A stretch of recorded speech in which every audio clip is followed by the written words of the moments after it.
And we are live. We're not really live, but it's never going to stop happening.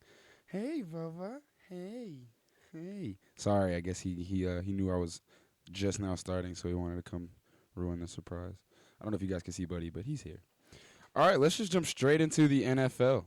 Oh, hey, Bubba. Thanks, Carlos.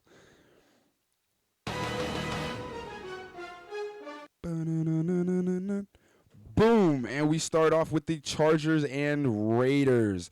So the Chargers beat the Raiders because the Raiders suck as of recent. They're 1-4 in their last 5 games. Justin Herbert is not going to win Rookie of the Year because Justin Jefferson's a Pro Bowler, but Justin Herbert has gone off in his rookie season, and that's always good to see. Rookie quarterbacks doing great.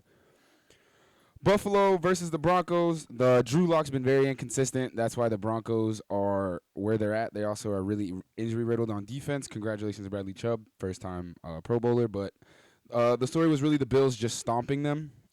Score was 48-19. Josh Allen is really an MVP. He's not going to win MVP, but he's really put his name into the MVP candidacy. Anyway, Packers and Panthers. So the Packers actually allowed the Panthers to kind of be in this game a little bit, but Aaron Rodgers is just on fire right now. He's not going to lose very many games this year. Packers are 11-3, and that's awesome. Texans and Colts. So the Colts actually hang on to beat Houston. Houston was trying to make a comeback late, but Indianapolis holds on. Phillip Rivers is not having a great year, but when you've got a great defense and a great offensive line, what else can you do? Jonathan Taylor is emerging as one of the best backs and one of the best young backs in the league. He's going to be a monster soon enough. Jets versus Rams.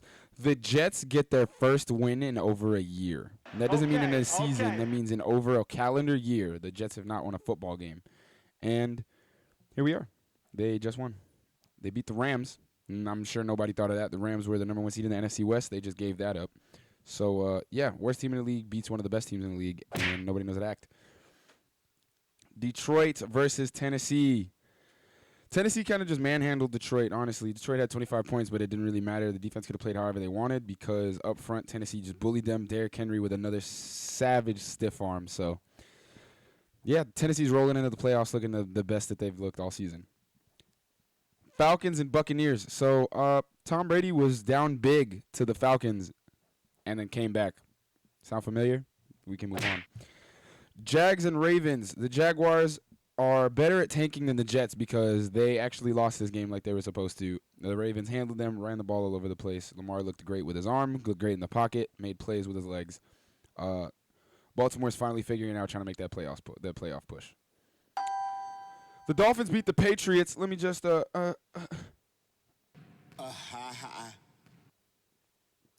that's none of my business. Yeah, our rookie running back Ahmed is really, really good. He's been killing it in place of Breida and Gaston's. And the Patriots' offense is abysmal. Xavier Howard had a forced fumble.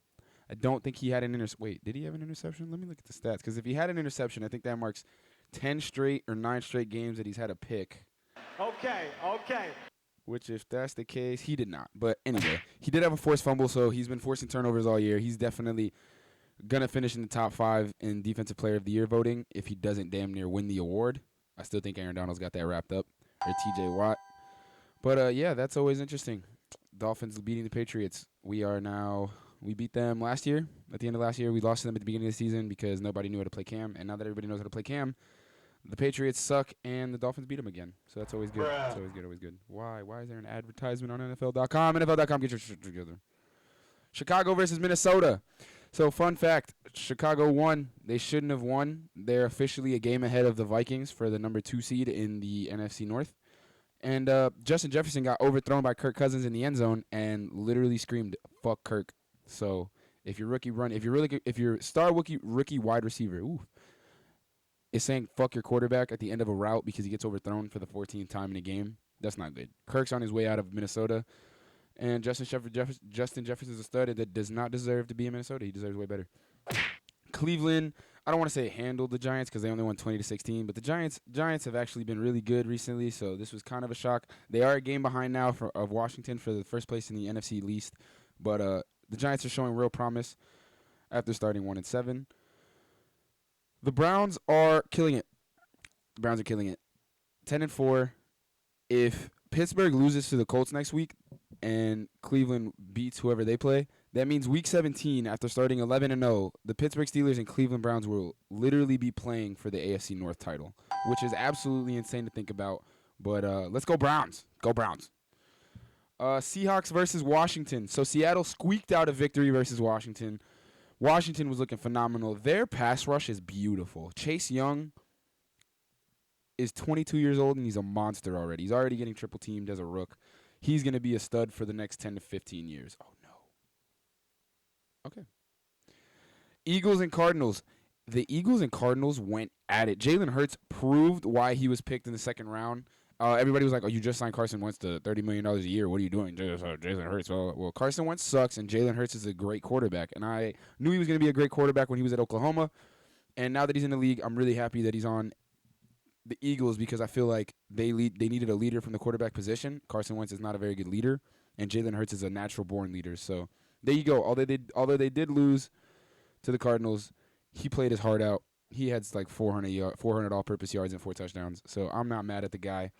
Lost by a touchdown to a great team. Moving on. Saints and Chiefs. So the Chiefs hold on to beat the Saints. But I think the real story is Drew Brees struggled early in the first half, shaking off the rust. And then in the second half, both teams I feel like played up to their actual potential. But Patrick Mahomes just is magical, man. That dude's just really, really good at his job. That's according to the Bible. That's according to the Bible. The Cowboys beat the 49ers. I'm not really surprised. The 49ers don't have a real quarterback. Nick Mullins is not a quarterback. He's just a guy that throws the football on Sundays sometimes. Steelers versus Bengals. The Bengals beat the Steelers with Ryan Finley at quarterback. Ryan Finley got his first NFL win as a starter. Came in versus Pittsburgh last year, got absolutely destroyed, and now Pittsburgh. He beats Pittsburgh in his first ever win as a starter. He ran the ball over him. They ran the zone read. I think Zach Taylor for the Cincinnati Bengals is going to turn this ship around. I think within the next 3 or 4 years, especially when they get Joe Burrow back, you're going to start to see Bengals not only going to the playoffs but winning playoff games that they haven't done in damn near 20 years. All right, moving on to next week, or this upcoming week on Sunday. So I think we got a couple games on Christmas, actually, if I'm not mistaken. We got just one, and then we got a couple Saturday games. So on Christmas Day, we get Vikings and Saints. And Vikings and Saints, I'm going to go Saints over the Vikings just because I do not trust Kirk Cousins. And I trust the Saints defense. So that's always a recipe for disaster. As my Pistons lose by 10, that's always great. Malik Beasley scored a bunch of points. Buccaneers and Lions. The Lions suck. The Buccaneers don't suck, I guess. So I'm just going to go Buccaneers over Lions, probably by a lot. 49ers at Cardinals. I think the 49ers fall to 5-10. And the Cardinals are really trying to make a playoff push in the NFC, which is a very tough place to make a playoff push right now. Everybody's pretty much even. So you got to win games, especially down the stretch in order to make the playoffs in the NFC. So I feel like the Cardinals definitely need a win here. And Dolphins and Raiders. I think Brian Flores said it best. He said that our playoffs start now because Baltimore is nipping at our heels for that last playoff spot in the wild card. I don't think we're going to win the AFC East because Buffalo's amazing. But, yeah, the Dolphins playoffs start right now. Brian Flores said it to his team this week. We're aiming for 11-5. We're 9-5 right now. If we beat the Raiders, I'm pretty sure we're not guaranteed to be in, but we're definitely looking good going into Week 17. Our playoffs start now. Our players have played their hearts out all season. I do not think that that's going to stop. I think we're going to still play our hearts out. I think our defense is going to play spectacular as they always do. I think we're going to be great. We're going to win this game by a lot of points, especially because the Raiders are allowing 30 points per game this season. Broncos and Chargers. Both teams 5-9. Both teams young quarterbacks. Both teams good defense. I'm just going to go Herbert over Locke and pick the Chargers. Browns at Jets. All right, Bob. I'm going to go Browns. I don't think the Jets are going to win another game for the rest of the season, especially because they're literally trying to tank for Trevor Lawrence. And they messed up last week. So I'm going to go Browns by a lot probably. The Giants and Ravens. This is an interesting one. So the Ravens need to win this game in order to stay in the hunt, especially if the Dolphins beat Las Vegas on Saturday. But the Giants are an interesting team. They either play really, really good or they don't. So if the Giants show up and the Ravens defense just plays off like they can do, I think the Giants can squeak this one out.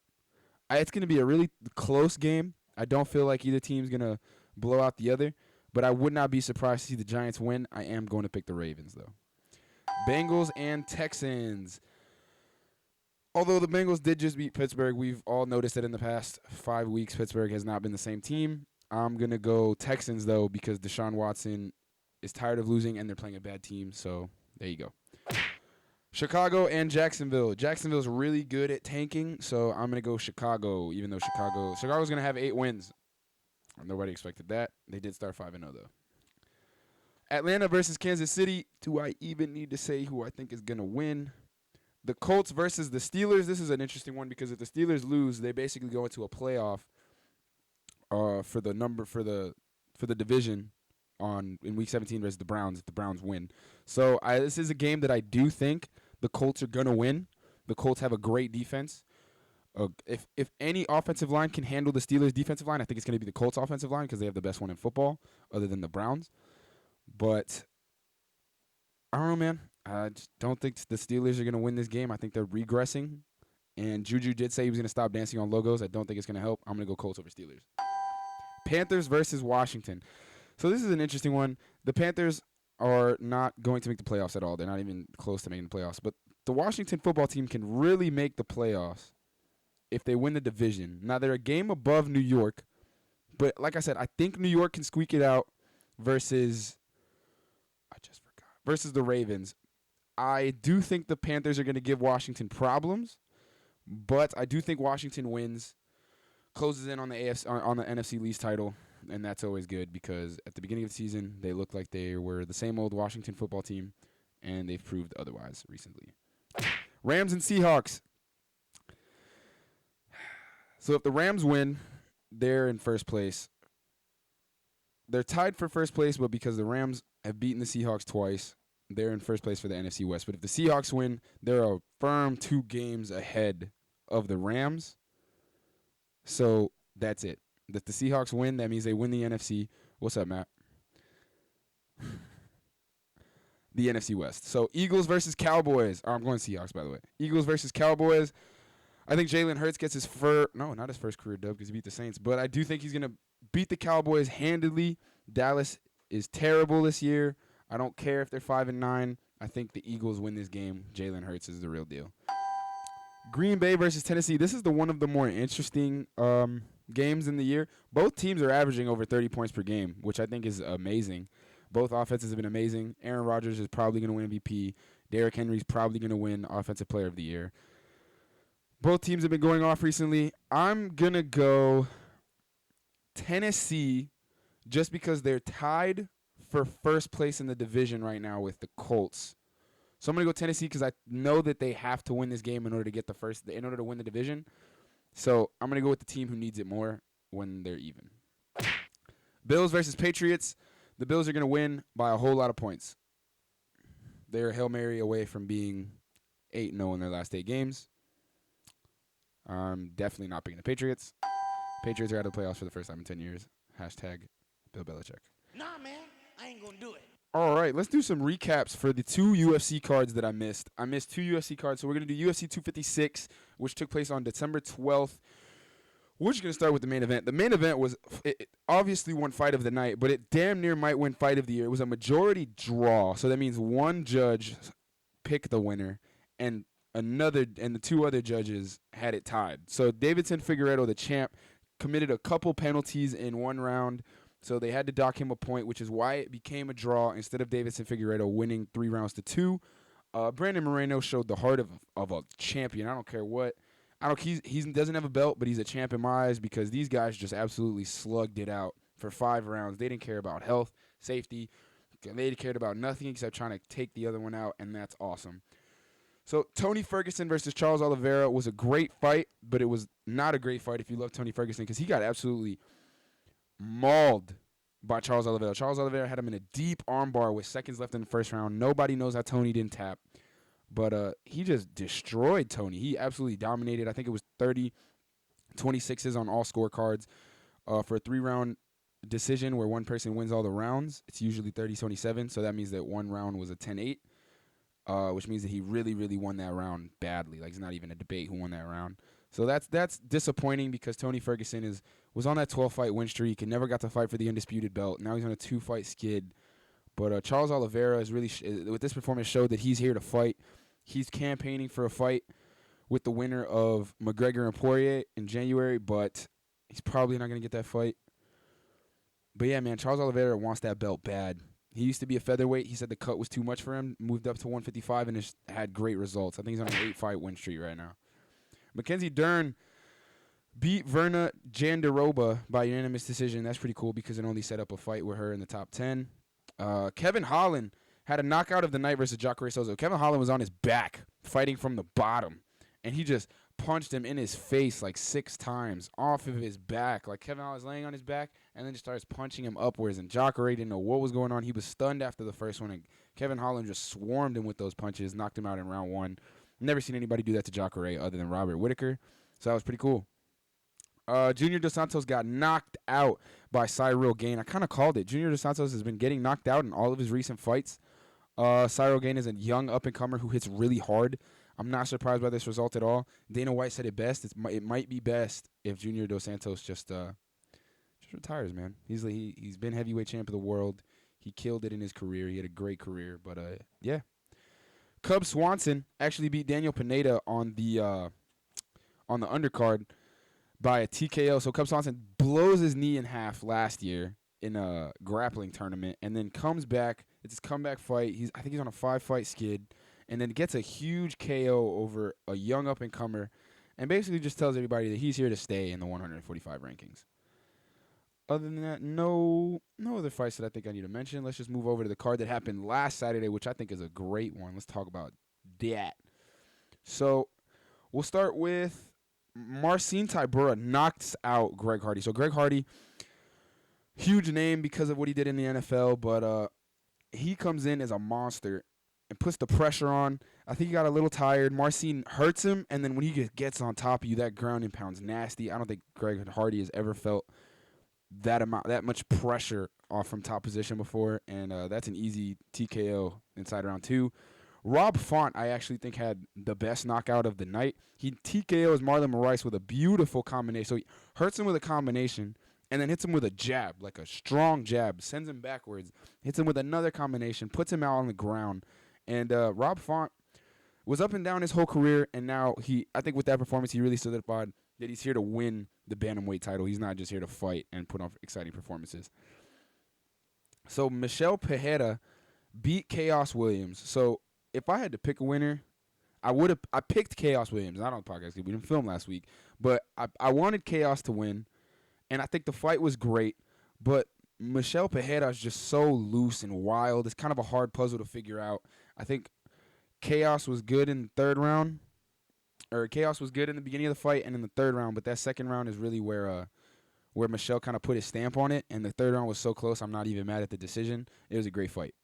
Jose Aldo beats Marlon Vera by UD. Not surprised at all, It's a bantamweight bout. Jose Aldo used to be king of the 45ers. Marlon Vera just beat Sean O'Malley. I think it was too much of a jump in competition. Jose Aldo is literally one of the greatest of all time. Marlon Vera just beat Sean O'Malley. He's riding a huge hype train, and the UFC just kind of sweeps it out from under him. I get that this was a huge opportunity for Marlon Vera. Like, if he beats Jose Aldo, his career trajectory is just through the roof. But now that he's lost, he's kind of losing that momentum that I feel like young fighters need to carry their careers forward. So I do think Marlon Vera will be back. I do think he's going to fight Sean O'Malley again because Sean O'Malley wants that back. But Jose Aldo just proves that even though he's getting older, he's not getting worse.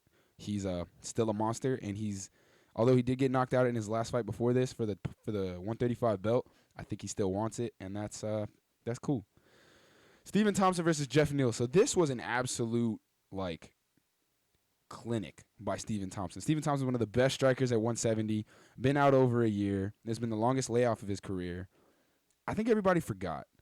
I think after the Woodley fight, the second Woodley fight that was really boring, people were just like not on his like hype train anymore, and I get it. Like he puts out a bad performance for the belt on a pay-per-view main event, and then he kind of loses to Darren Till by a split decision.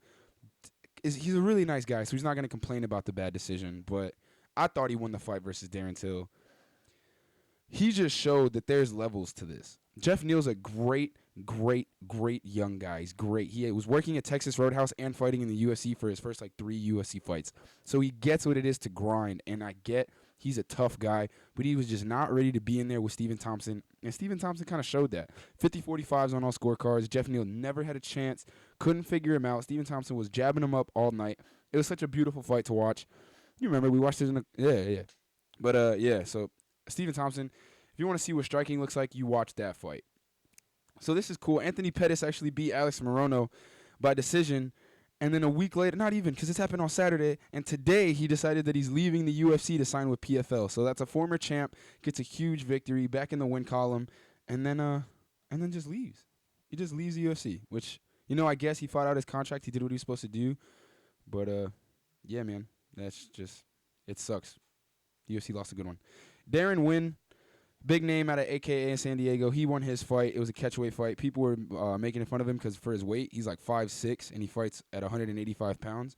And the champ at 185 is 6'1", and the champ is a smaller 185er. So people were kind of telling him to go to 170, and he was really mad in the presser. He was like yelling. He was like, "Why is everybody telling me that I have to drop a weight class? Like I'm not going to kill myself just to get to the weight where my height like matches. So I'm just going to fight these big guys because I know I have the skill level to."